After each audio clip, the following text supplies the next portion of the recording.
कहानी को शुरू करने से पहले आप लोगों से एक रिक्वेस्ट है। कहानी सुनते सुनते आप लोग इस कहानी पे लाइक और अपनी कमेंट्स देते जाइएगा। पंछी ने माया और विक्रांत को हॉस्पिटल में एडमिट कराया और फिर विक्रांत के साथ घर के लिए निकल गई। वह अभी गाड़ी में थी जब उसकी अम्मा का फ़ोन आया। हाँ माँ, कैसी है आप? अप्पा कैसे हैं? दूसरी तरफ से आवाज़ आई, सब ठीक है पंछी, कुछ ज़रूरी बात करनी है, तुम फ्री हो क्या? पंछी ने एक नज़र विक्रांत की ओर देखा। विक्रांत अपने फ़ोन में कुछ कर रहा था। अभी बाहर हूँ अम्मा, घर पहुँचते ही फ़ोन करूँगी, पंछी ने कहकर फ़ोन रख दिया। पंछी की नज़र विक्रांत पर गई।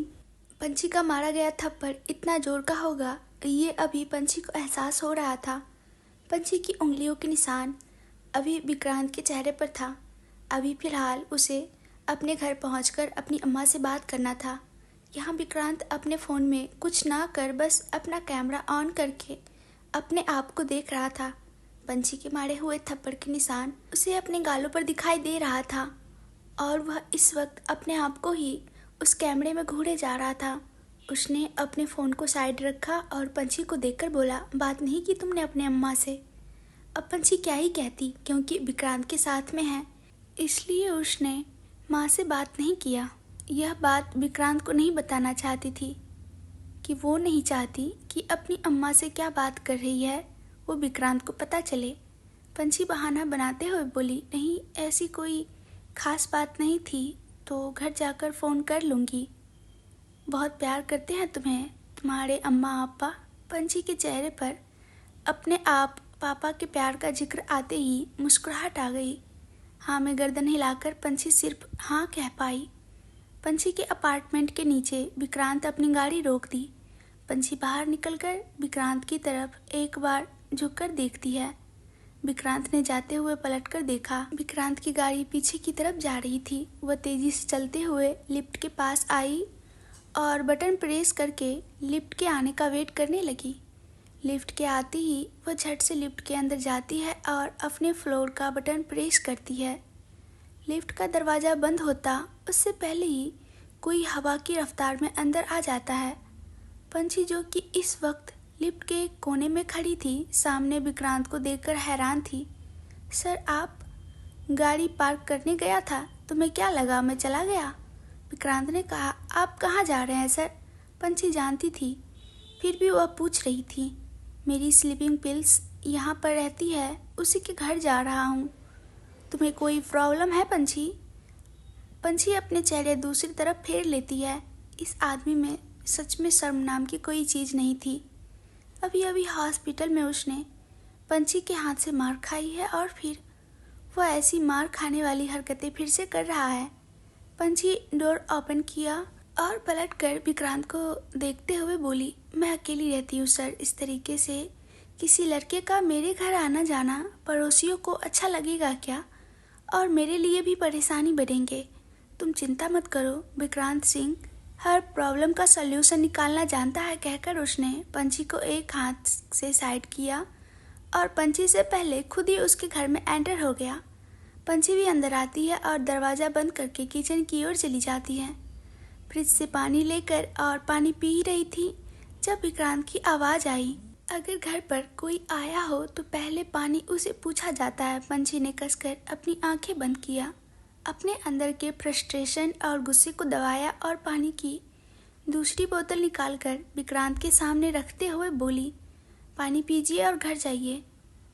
विक्रांत पानी का बोतल हाथ में उठाते हुए उंगली से अपने गाल की तरफ इशारा करते हुए कहा, तुम्हारी दी हुई है निशानी, तुम्हें नहीं लगता कि तुम्हें थोड़ा सा पैक वगैरह लगाकर इसे ठीक करना चाहिए?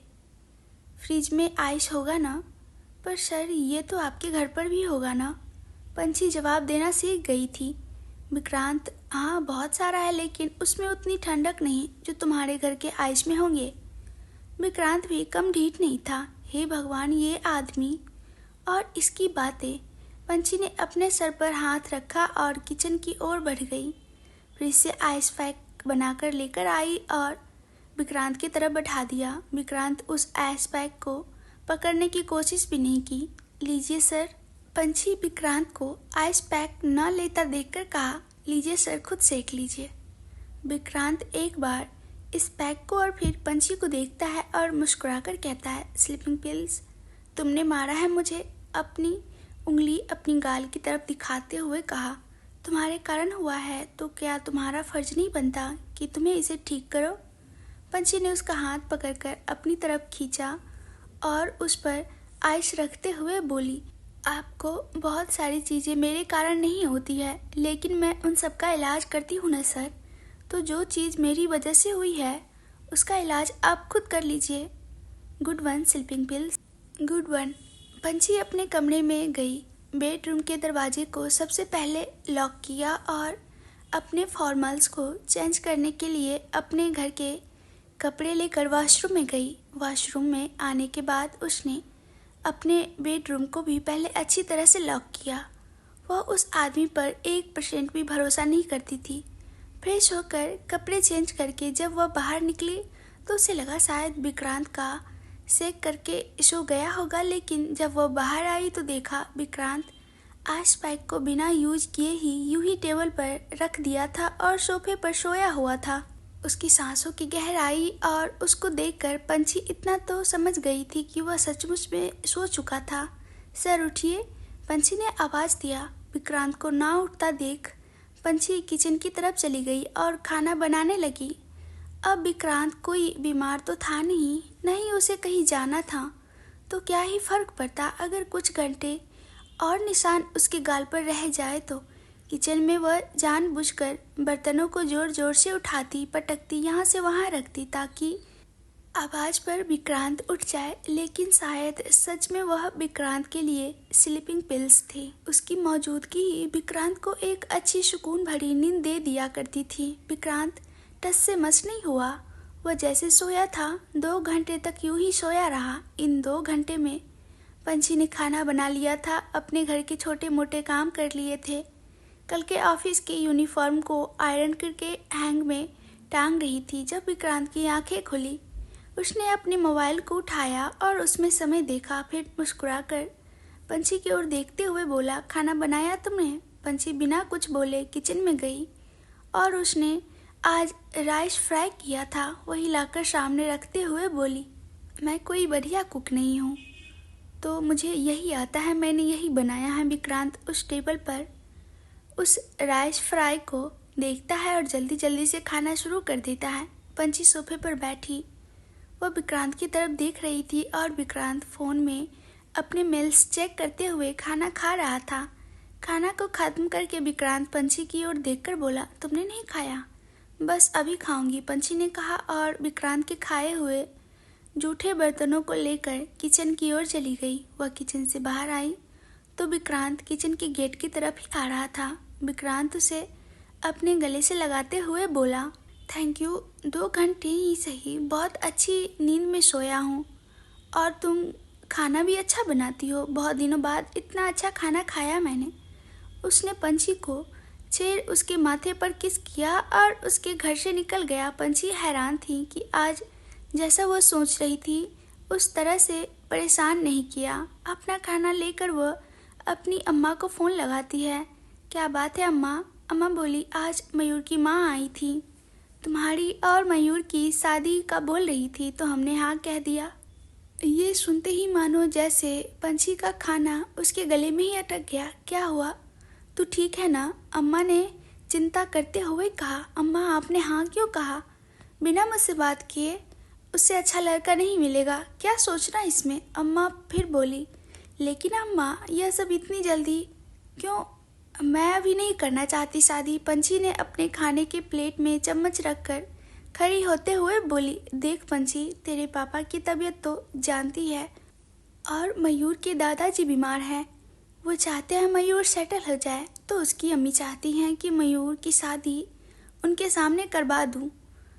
कह रही थी ना कि तुझे 6 महीने की छुट्टी मिली है तो तू आ जाएगी तो हम शादी तेरी करवा देंगे। 6 महीने में यहाँ पर अपने घर परिवार को संभाल लेना, मयूर से बात कर लेना, फिर तुम्हें जैसा करना हो आगे तुम कर सकती हो। पंछी, अब ज़्यादा कुछ हम नहीं सोचना चाहते, अम्मा ने थोड़े कठोर शब्दों में कहा। हमने तय कर दी है बात, तो तू आएगी उसके 10 दिन बाद हम शादी कर देंगे। अम्मा, पंछी की बात सुने बगैर फ़ोन रख दिया। पंछी मयूर को फ़ोन लगाती है।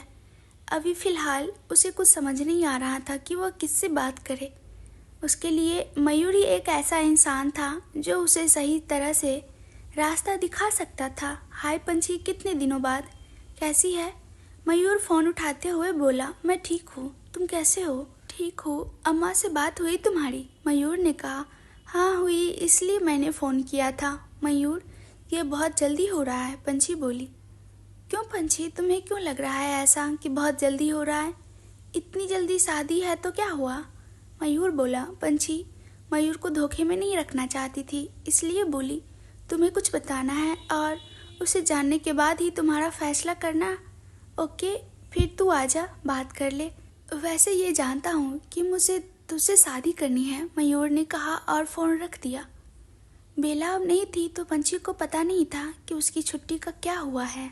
अगले दिन ऑफिस में पंछी त्रिभुवन जी से मिलकर पता करती है कि उनकी छुट्टी कहीं कैंसिल तो नहीं होगी। त्रिभुवन जी ने कहा कि वह अभी भी 6 महीने का छुट्टी ले सकती हैं। पंछी की खुशी का ठिकाना नहीं था। सिर्फ 10 दिन बाद वह यहाँ से अपने अम्मा के पास चली जाती। फिर मयूर को मिलकर वह सारी बातें बता देती, जो भी उसका विक्रांत के बीच बातें हुई थी और जो उनकी डील थी। इसके बाद जो भी मयूर का फैसला होता वो मंजूर होता। मयूर एक समझदार इंसान था और पंछी उसके साथ अगर शादी करती है तो हमेशा खुशी रहती, बशर्ते मयूर उसके अतीत को जानता हो। कुछ दिन बीत गए थे। विक्रांत इस वक्त सोया हुआ था। तभी उसके जहन में कुछ आवाज़ गूंजती है। विक्रांत की माँ बोली, यह प्यार, शादी, प्यार, यह सब नाम के होते हैं। जब तक तुम मुझे अच्छे लगे, मैं तुम्हें अच्छी लगी, हम साथ रहें। पसंद खत्म, बात खत्म। विक्रांत की चाची, तुम जैसे इंसान से शादी करके फंस चुकी हूँ मैं। इंस्पेक्टर साहब, मेरे पति बहुत टॉर्चर करते हैं मुझे। लव मैरिज के बाद शादी की थी हमने और शादी के बाद मुझे मारना शुरू कर दिया था। विक्रांत की भाभी, रुद्र, तुम उस लायक नहीं कि मेरे तुम्हारे साथ रहूं। सही किया था तुम्हारी मॉम ने तुम्हारी पापा को छोड़कर। अब मुझे भी तलाक चाहिए। चेहरे अलग अलग थे, लेकिन यह सारी बातें इस वक्त विक्रांत के दिमाग में चल रहा था। अपनी आंखों को बंद किए बेड पर सोया हुआ था। वह अपने सपने में सारे चेहरे को बातें करते हुए सुन रहा था और एक बार जोर से चिल्लाते हुए उठा। पसीने से पूरी तरह भींगा हुआ विक्रांत साइड टेबल का पानी का बोतल लेता है और पानी पीकर अपने आप को शांत करता है। पंछी ऑफिस के लिए कैब लेकर उसमें बैठी थी। अक्सर वह अपने फ़ोन में ही आज के पूरे दिन का शेड्यूल, मेल्स चेक किया करती थी। वह यही कर रही थी जब उसकी नज़र एक मेल पर पड़ी। उसने जब उसे ओपन किया और पढ़ा तो हैरान रह गई। उसने अपने लैपटॉप को एक झटके से साइड में बंद किया और खिड़की से बाहर देखते हुए बोली, I hate you, I really hate you Vikrant Singh. पर आप जितना सोच रहे हो मैं उतनी भी ज़्यादा कमज़ोर नहीं। इस पर आप मेरा फैसला नहीं बदलोगे। ऑफिस आते ही उसने अपने मोबाइल, लैपटॉप, सब चीज़ों को संभाला और विक्रांत के कैबिन की ओर दंदनाते हुए चल पड़ी। कैबिन का दरवाज़ा खोल के अंदर गई तो विक्रांत अब तक नहीं आया था। पंछी के आने के लगभग आधे घंटे बाद विक्रांत ऑफिस आता है। वह अब तक अपने चेयर पर बैठा भी नहीं था। पंछी उठकर उसके सामने खड़े होते हुए बोली, कैंसिल कर दी आपने मेरी छुट्टी, क्यों? विक्रांत मुस्कुराकर अपने चेयर पर बैठते हुए बोला, बेला अभी नहीं है और तुम जानती हो बिना पीए की मेरा काम नहीं हो सकता, तो फिलहाल तुम्हें रहना पड़ेगा, लेकिन मुझे 6 महीने के लिए छुट्टी दी है। विक्रांत को कोई फर्क नहीं पड़ रहा था कि पंछी कितने गुस्से में बोल रही है और वो बड़े आराम से बोला, हाँ, क्योंकि तब तक बेला थी हमारे पास और तुम्हारे जाने के बाद शायद वो तुम्हारी जगह मुझे असिस्ट कर लेती, जो कि मैं पहले भी नहीं चाहता था। मेरी कल भी सर से बात हुई थी और उन्होंने कहा मेरी छुट्टियां कैंसिल नहीं करेंगे। इस बार पंछी बिल्कुल भी पीछे नहीं हटना चाहती थी। विक्रांत को पंछी की बात पर गुस्सा आ रहा था। उसे सपाट लहजे में कहा, पंछी तुम मुझे असिस्ट करती हो तो मेरे ऑर्डर्स फॉलो करो। सॉरी सर, इस बार मेरी छुट्टियां कैंसिल नहीं होने दूंगी। वह कैबिन से बाहर निकलकर त्रिभुवन जी की कैबिन को नॉक करती है। त्रिभुवन जी अंदर आने के लिए कहते हैं। पंछी त्रिभुवन जी को गुड मॉर्निंग विश करने के बाद बोली, विक्रांत सर मेरी छुट्टियां कैंसिल कर रहे हैं। उसने अपने मोबाइल सामने रखकर ईमेल्स दिखाया जो उसने कैब में पढ़ा था। उस ईमेल्स को पढ़कर त्रिभुवन जी पंछी से बोले, तुम अपनी छुट्टियां ले सकती हो। आई कैन अंडरस्टैंड कि तुम्हारी अपनी प्लानिंग्स होंगे। सर प्लीज़ मेरी छुट्टियों को आप कैंसिल मत कीजिएगा। पंछी ने रिक्वेस्ट की, तुम्हारी छुट्टियां कैंसिल नहीं होगी। पंछी अब 2 दिन तो बचे हुए हैं, 2 दिन काम करो और अपने घर चले जाओ। पंछी खुश होकर उसके कैबिन से बाहर निकलती है।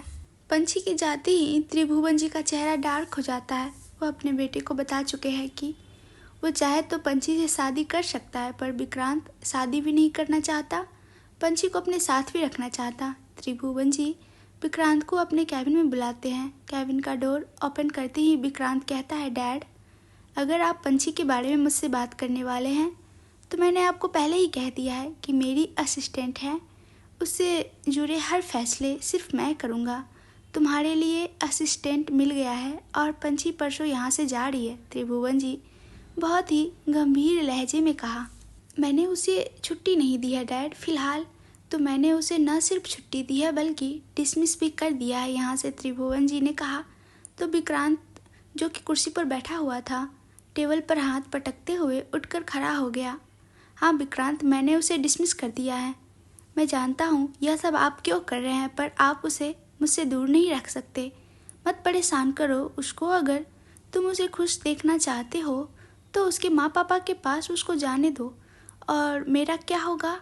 कहते हुए कमरे से बाहर निकलने लगा। त्रिभुवन जी ने आवाज़ देते हुए कहा, विक्रांत तुमने अगर मेरे ऑर्डर फॉलो नहीं किए तो मुझे तुम्हारे खिलाफ एक्शन लेना होगा। विक्रांत जो कि कैबिन का दरवाज़ा खोल चुका था पीछे पलटता है, मैं बॉस हूँ तुम्हारा, मेरे ऑर्डर तुम्हें फॉलो करने ही होंगे। डैड सारा काम तो मैं हैंडल कर ही लेता हूँ, आप रिजाइन क्यों नहीं कर देते।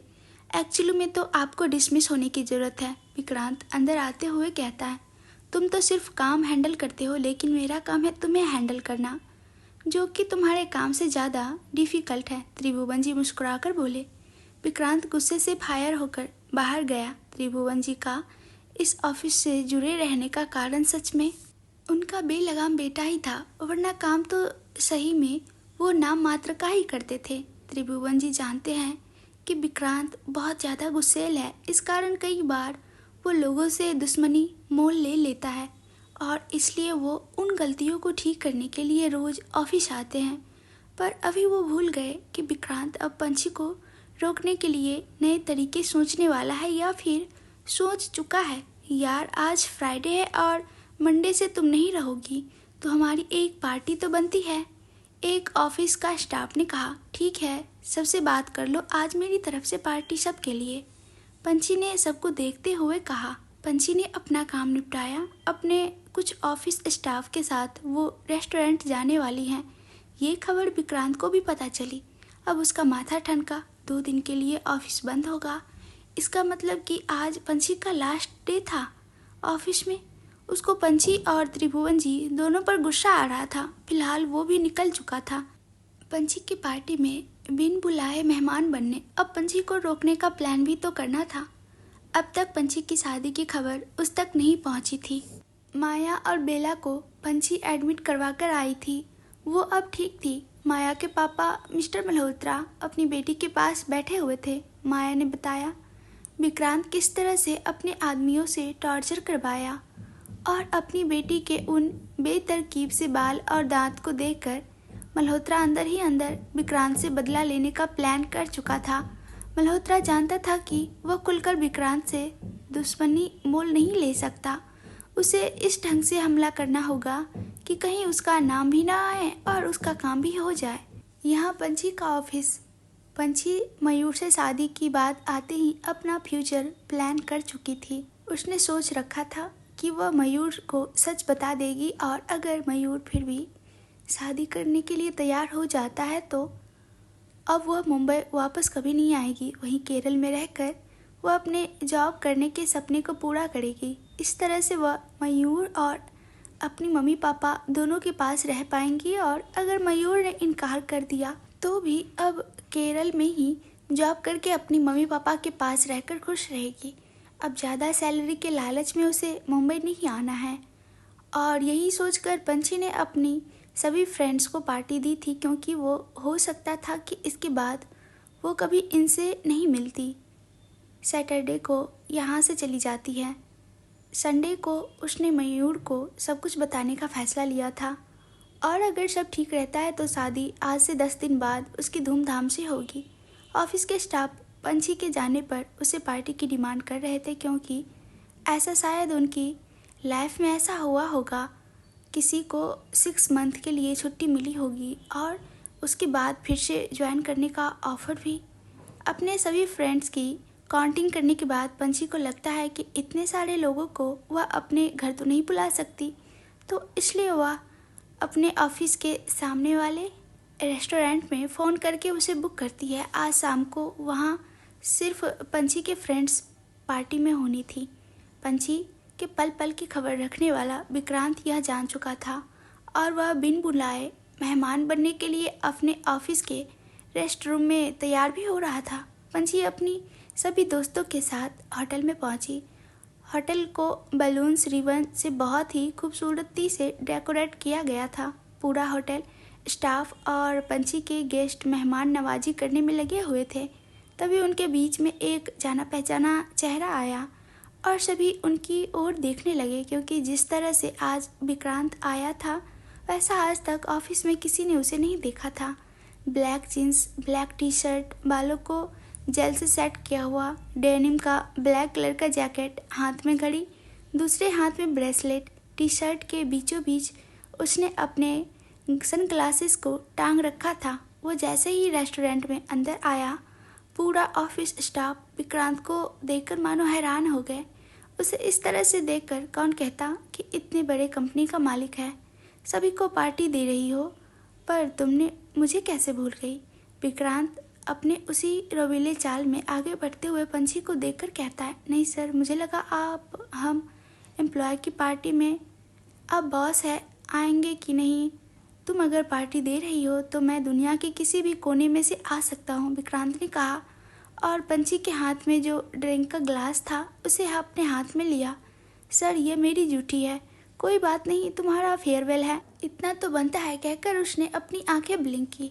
तो पंछी हैरान हो गई। लगभग 2.5 घंटे चले हुए उस पार्टी में विक्रांत पंछी के बगल से कहीं नहीं खसका। पंछी जानती थी कि ऑफिस के कुछ लोग उसके और विक्रांत के बारे में कुछ गॉसिप्स करते हैं, लेकिन उसके दोस्त है इसलिए, और अगर उन्हें कुछ नज़दीकियाँ दिखाई देती हैं तो इंसानी फितरत होती है इस बारे में बोलना। एक एक करके सभी दोस्त जाने लगे, और अब पंछी अपने बिल का पेमेंट करने के लिए होटल मैनेजर से मिलने गई।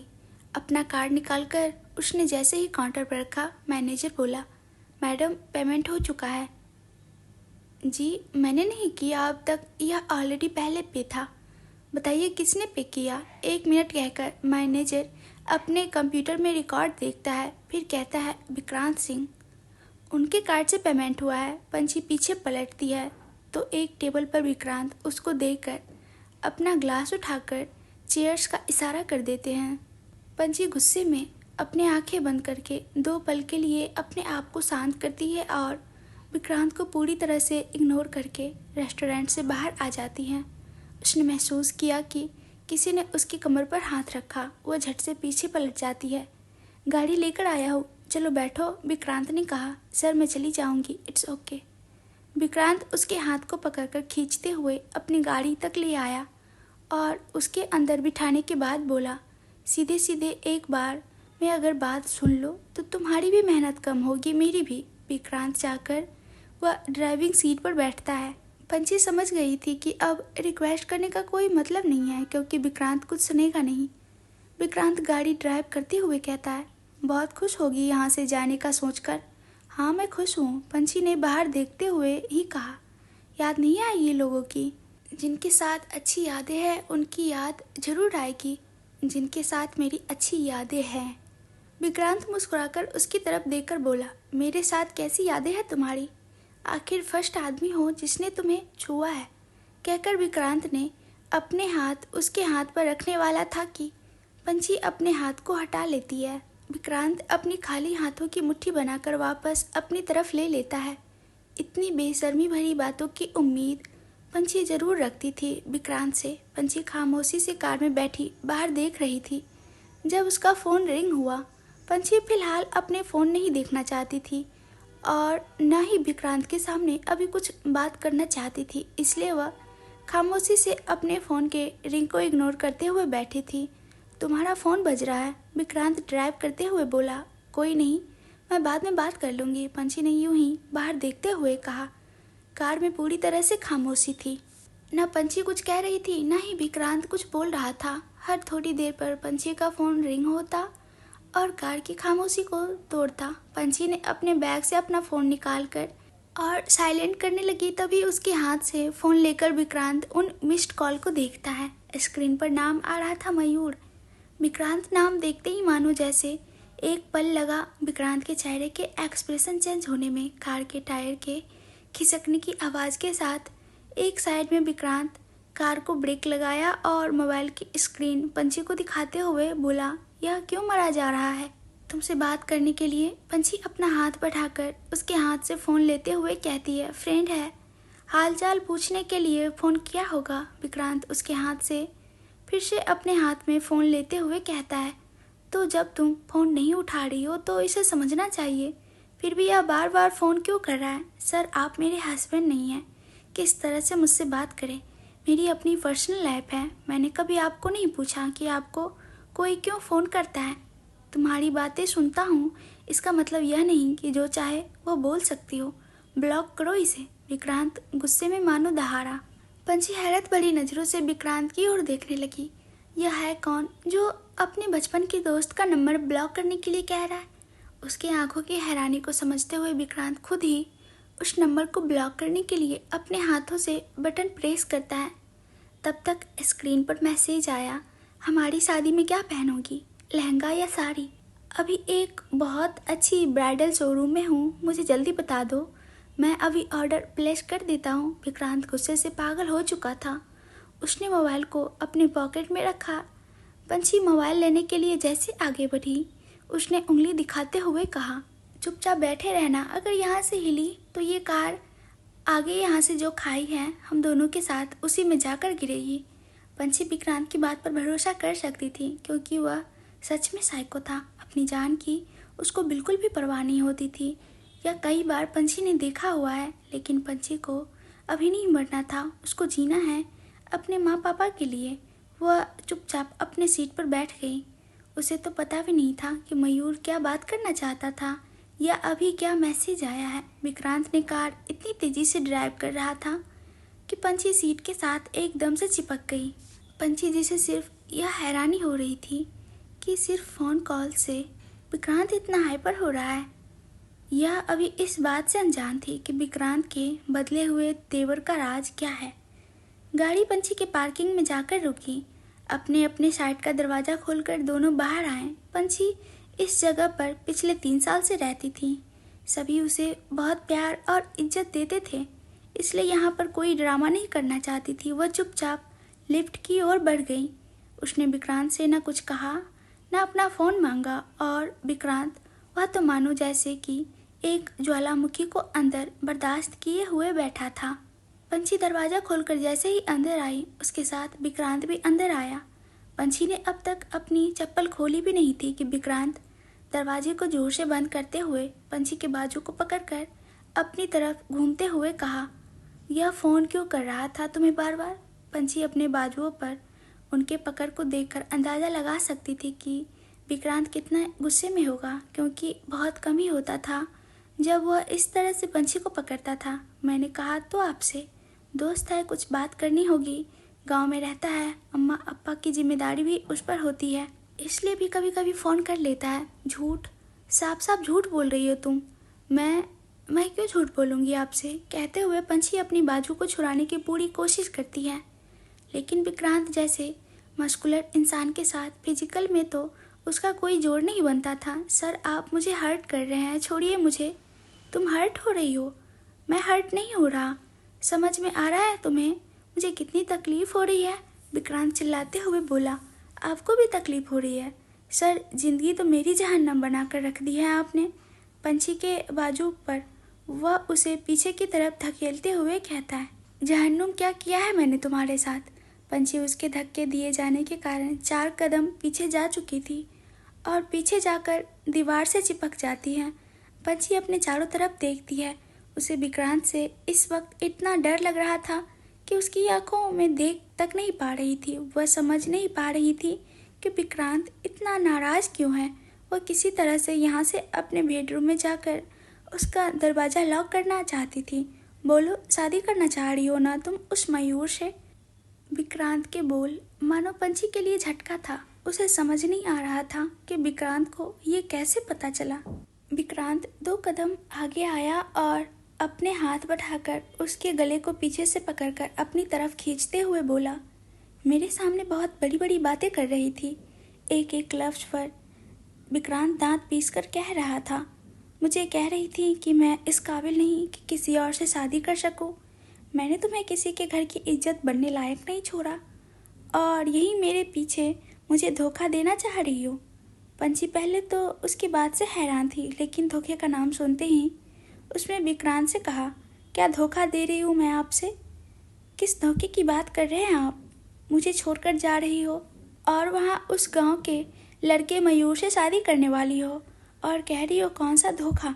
पंछी ने अपनी पूरी ताकत को जमा किया और जोर से उसे पीछे की तरफ धकेलते हुए बोली, क्या मैं आपके गर्लफ्रेंड या बीवी हूँ जो आपको धोखा दिया मैंने?